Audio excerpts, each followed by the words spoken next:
everyone.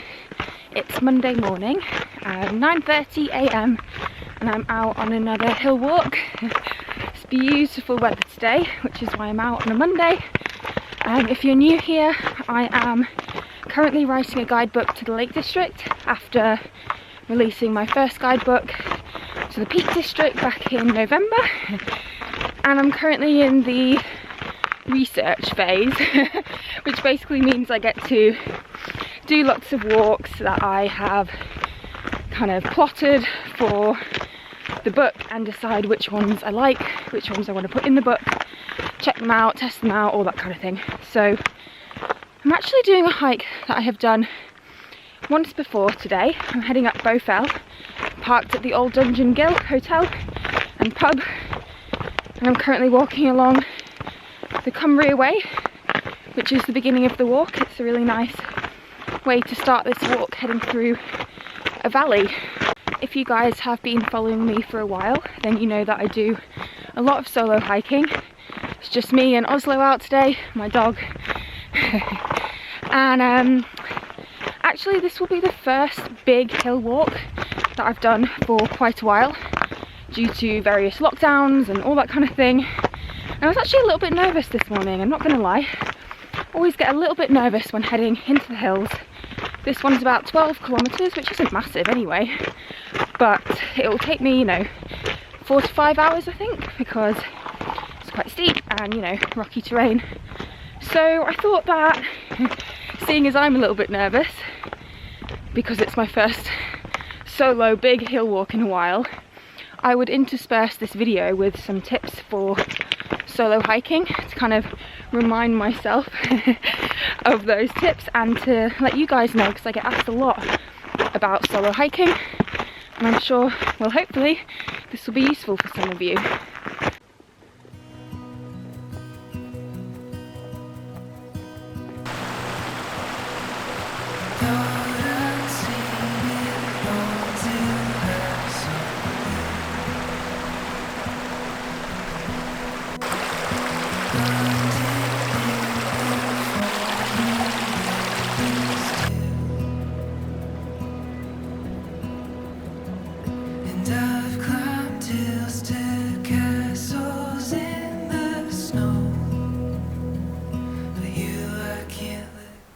So just stopped at the bottom of the first big climb and thought I'd tell you about my first tip for solo hiking, which is to do with route planning and navigation. So I'd really recommend starting with some super easy hikes. Even if you usually do big hikes with somebody else, it's a good idea to kind of get used to solo hiking with some easy hikes, valley walks. Routes that you've done before as well is a really good idea, because then you can just get used to the process of being alone, navigating for yourself, carrying everything that you need for yourself. Today I'm doing a hike that I have done previously with my partner, so I don't have to worry about navigation hardly at all, because I've done this hike before, I pretty much remember it, and I know it's quite straightforward. It's also a really beautiful day, so visibility is amazing. I definitely recommend trying to choose days where there is good weather when you are starting to do solo hike, because it just takes away an element that you don't have to worry about when the weather is nice. Despite saying that, I also really think that having map and compass skills is super important, as well as maybe having a digital navigation device as well. So I've done my mountain leader training, so I'm pretty confident with map and compass skills, but I also have the OS app on my phone, so I can use that as well. So I have two means of navigation that I'm really confident with.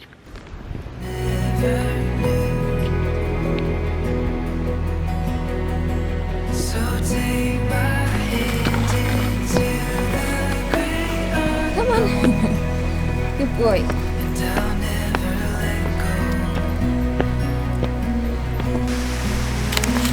Next time.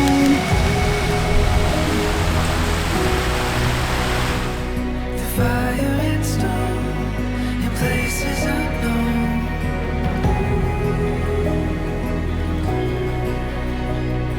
I'll never let go. I'll never let go.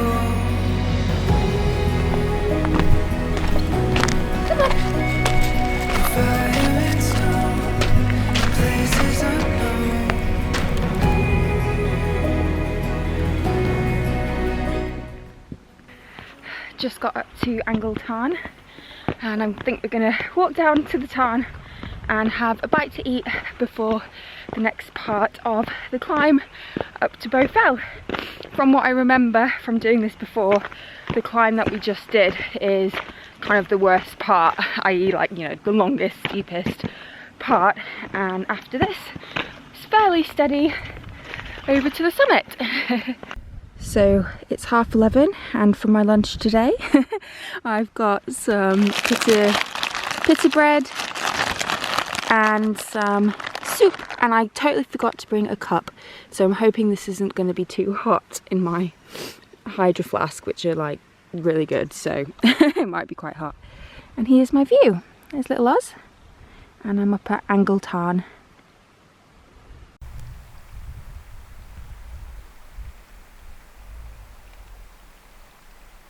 While I'm sat down having my lunch, I thought I would mention another aspect of solo hiking that's really important, and that is to do with gear and equipment. So obviously when you're solo hiking, you need to be carrying everything you need yourself. My dog also carries a little backpack. So yeah, he carries like his own treats, and sometimes I give him a few bits and bobs that I want to have easy access to. But yeah, if it's just you need to be really organized and prepared and have everything you need in your backpack. You might have noticed already on this hike that I've been layering and delayering. I was walking up the steep climb in just my merino base layer, and now I'm back in my fleece, down jacket and headband, so I'm nice and toasty. In my backpack I also have 2 pairs of spare gloves, spare socks and a buff. So I've got lots of spare clothing for if I get cold. I've also got a raincoat. I didn't bring waterproof trousers today because the forecast was looking really good, but I do always bring a raincoat, which helps if it's windy as well. Other things I have in my rucksack are plenty of food and water, navigation equipment, and I also always carry a emergency bivy bag and a first aid kit for if anything goes wrong. I actually think it's really important to always carry everything that you need personally, even if you're going on a hike with somebody else, because you never know what's going to happen. You could get split up, one of you could get lost, someone could get injured and you might have to go and get help. So it's really important to have everything that you need anyway. It's also a really good idea to practice packing your bag, having it nice and organized and prepared for every time you go out. You learn from every single solo hike you do what you want to carry in your backpack, and also how you want to arrange it, what you want to have easy access to, what can go right in the bottom. So that's why I think it's super important to start off with some easy walks so that you get used to packing your bag, carrying your bag before you go into tougher terrain. So here's a few little items that I always carry. I've got this little first aid kit, it's not too bulky. And then I've got this pouch which has a few items in it. So that's actually a hand sanitizer, which is not really essential for the hill, but always got that with me at the moment. I've got a silver compass. Also got a mountain whistle, which is, I've never had to use it. I'm a little bit scared to use it, but you know, in case of an emergency, this might be useful. I've got some sun cream, a cereal bar. I've got loads of energy bars in my bag, camera battery, and this is my emergency bivy bag. More essential items. Forgot to mention that I also have in this top pocket a head torch, just in case. You never know, you might get caught out, so I've got a head torch with me, and I should have spare batteries, but I forgot. I mean, yeah, it's unlikely that I'll have to use this, but I should definitely have spare batteries with me as well. So I started at the old Dungeon Gill, which is here today, and I parked in the car park, and then I headed up and joined the Cumbria Way here, walked all the way up through this beautiful valley at the footbridge, went left up this steep climb, very steep, and then I've just dropped down, and I'm currently right on this corner where there's a little junction of paths, and I'm just sat having my lunch, and I'm actually gonna head up and look out for this cut through, which I did last time I did this hike, and from what I remember it was pretty straightforward to find. So I'm gonna cut through to All Gap and then head up the final craggy section to Bowfell. There's the cairn, I'm going to drop down here, take this left-hand branch and head through Earring Crag Whitestones along this ridge, which was really beautiful from what I remember, back through the farm fields to the pub. And I'm hoping I might be able to get a bite to eat at the pub, because pub's open today, which is very exciting, so we'll have to see how busy it is. So I've just seen this path on my left, which as you can see heads up to a gap or like a saddle here, which I know is what I'm looking for. But I just thought I'd show you the OS app, which I've been using more and more. So here I am, sorry. And you can see that I am right on the dotted line. So this is just a great way to confirm that I am going the right way, or I am where I think I am, more than anything. And I've been using this more and more just because it's a bit handier than having a big bulky map. I have my map obviously in my bag, but if I just need to check something quickly, I'll just check the app. What a view of the Langdale Valley.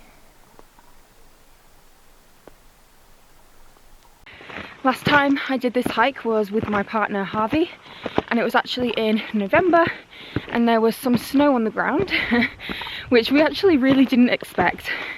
And we came this way and the path was actually pretty obscured by the snow, so we ended up just we could see the gap as we can today, so we kind of just beelined up to the gap rather than following the path.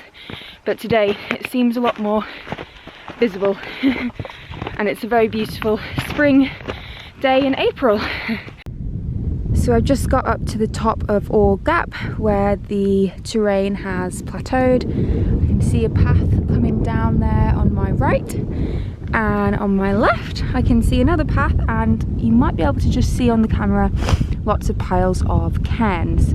So I actually just checked on my app, and you can see the pink arrow shows that I am right on the corner where I now turn left and start heading up to the summit of Bowfell.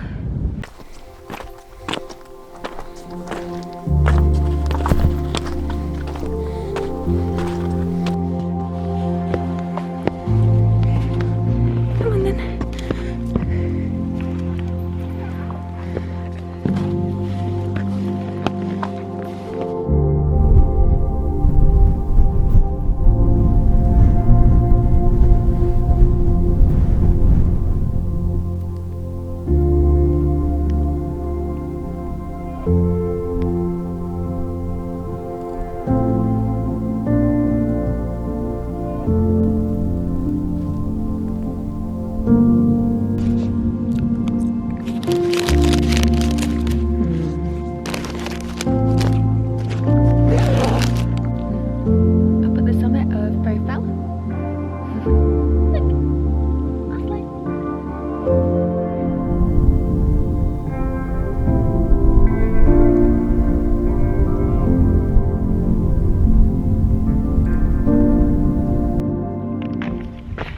Dropped down off the summit of Bowfell now, and I'm heading back along this long ridge line down into the valley. It's been such a lovely day. It's gotten a little more overcast and chilly now, but the sun has been out and it's just been glorious. It has me questioning a little bit why I was so nervous this morning to go and do a big long solo hike, but actually I think that being a little bit nervous isn't a bad thing, because it means that you're a little bit more wary, that you are always making decisions that are right for you and that are right for the conditions, the weather. I'm very lucky that I've had great weather today and pretty great visibility, but definitely don't be afraid to change your route, turn back, completely change your plans when you're out solo hiking, because it's really important to do what's right for you. I'm very lucky that I've only ever had positive experiences when I've been out solo hiking, which is why I keep coming back for more, and I just keep getting more and more confident with every solo hike I do. But I think in a way that is because I'm very conservative when I go out solo hiking in terms of the routes I'm doing, the conditions I'm going out in. all that kind of thing, you know. I don't really take risks. I'm very much a type 1 fun kind of person when I'm out solo hiking. I just want to have a nice time, a nice stress-free hike with my dog. When I'm out with Harvey, there's 2 of us, we might do something a little bit harder in trickier conditions, but yeah, when I'm out by myself I definitely play it safe, and there's absolutely nothing wrong with that. I think it's the right thing to do, if I'm honest. Just a few important safety measures that I thought were worth mentioning. In case you don't know, if you get into trouble in the mountains, you call 999, which will connect you to mountain rescue, and it's also the same on the coast. 999 will connect you to the Coast Guard. I also always plan escape routes on my hikes, so that if the conditions aren't what they are supposed to be or what I thought they would be, then I can turn back early and I don't have to go all the way up to the summit. Something else I always do is tell one person close to me where I'm going and exactly what route I'm doing. So today I told my partner Harvey that I was heading up Bowfell and I was doing the route that we had done together, so he knew exactly the route.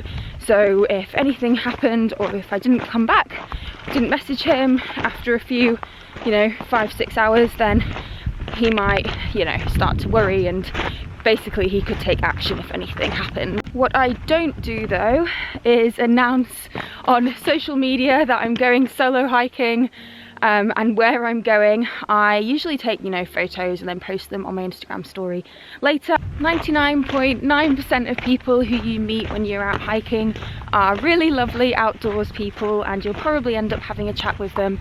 But something that I might not do, especially if I'm early on in my hike, or I'd be a little bit wary of telling random stranger you meet in the hills exactly where you're going and what route you're doing.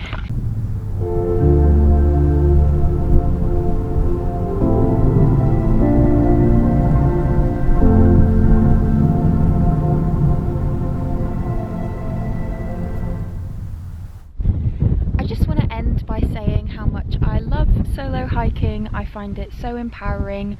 I just love being out here with my thoughts, my dog, and yeah, just kind of gaining confidence out in the mountains by myself is a wonderful thing, and something I would definitely recommend. It's just important to kind of start small and build up. I really hope this video is useful for you guys, and do ask any questions down below or share any of your own tips if you are also a solo hiker. I'm going to write up all these tips into a blog post as well, so I'll link it down below in case you want to give it a read. Now we have the final descent down to the pub, and hopefully we can get some food there.